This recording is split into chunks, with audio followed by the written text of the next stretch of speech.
Okay, so I want to talk a little bit today about just general principles in injury management. So there are two general states of being when you're going through an injury. State number one, which no one really enjoys, is what we call irritable or reactive. State two, on the other hand, is a non-irritable or non-reactive. Now, both are in an injury. Both are experiencing pain at some time or another, but in the irritable or reactive state, things are pissed off. You generally have persistent or constant pain. When you do something that loads the area, it generally gets pretty cranky and remains that way for at least a couple days or more. Very often there's night pain.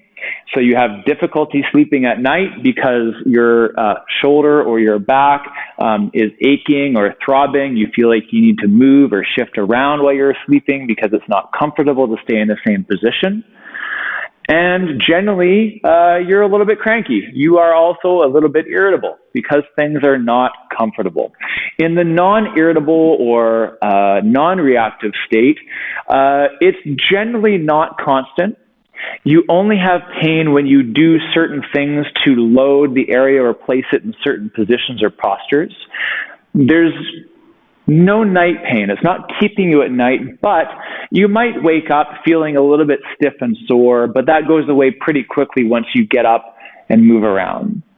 In the non-irritable state, you might do some exercise or something to rehabilitate or strengthen that area and have some discomfort, but it doesn't last. It goes away fairly quickly, no longer than 24 hours.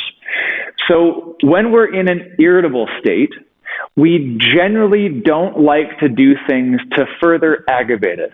This is when we need to take a moment and chill out and focus on reducing the pain and inflammation while trying to maintain movement as best we can.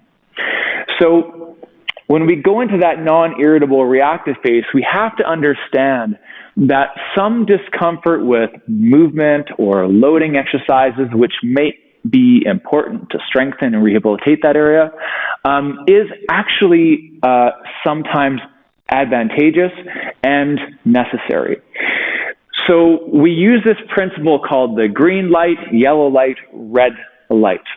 As we go into loading or exercise or just movement-based rehab for our injuries, we want to make sure that we are paying attention to not tapping into a red light, being observant or cautious in the presence of a yellow light, and going full steam ahead when we get green lights. So let's define a little bit about what each of those lights means. So, a green light. Green signals go. You do something, you have no pain during, you have no pain after, you wake up the next day, you feel great, there's no repercussions of your activity. Pretty basic. Green light, no aggravation of pain.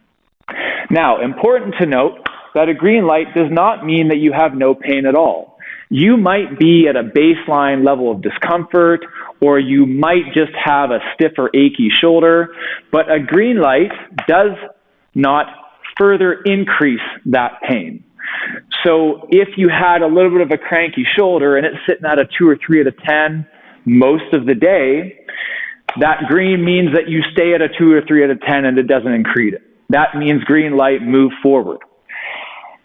A yellow light means that you had some discomfort during the exercise or afterwards. That discomfort is usually short-lived, not all that significant. So when I say not all that significant, we usually tolerate up to about a 3 to 5 maximum on a scale of 10. I like to keep people in that kind of 1 to 3 zone. And again, when I say 1 to 3, I mean 1 to 3 above what their baseline is. So there's some increased discomfort, but it's short-lived. By the time they wake up the next day and get moving around, they're right back to their baseline. That's your yellow light. And yellow light means be cautious, okay? So you're tapping into your threshold point. You're not going beyond it. You're not doing too much, but you're certainly at your near limit. Yellow light. So a red light means you've downright pissed things off.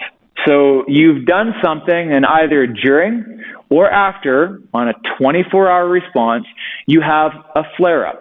The pain goes up 5 or more points, and or it lasts for more than 2 days. So you're now waking up the next day, you're stiff and sore, you get up and you're moving around. It's a little bit uncomfortable to do so, and it doesn't really let up on day 1, and it creeps into day 2, and sometimes it even longer than that. That is your red light. We want to avoid the red lights. We love it when we get green lights. That's awesome. But we are okay with yellow lights.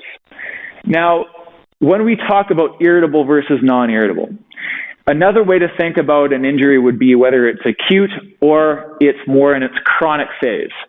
This is a little bit of a different conversation than irritable and non-irritable, because you could have a chronic injury that has an irritable state or a non-irritable state. So if we're talking acute injuries, you just sprained a ligament, you just injured your back, we like to keep things in the green light zone, meaning we don't increase our pain with our activities. When we're in a more chronic phase of an injury, meaning you've had this pain for more than 3 months, it is perfectly acceptable to tap into your yellows, but it is not okay to tap into your reds, okay? So I hope that helps. The base principle here is that it's important to move. It's important for us to exercise. It's important for us to build and restore load tolerance of the areas of our body that are injured. But at the same time, we have to be mindful not to push too fast, too soon, too hard. Yellow light, green light, red light. I hope those principles help you, and I wish you the best of luck.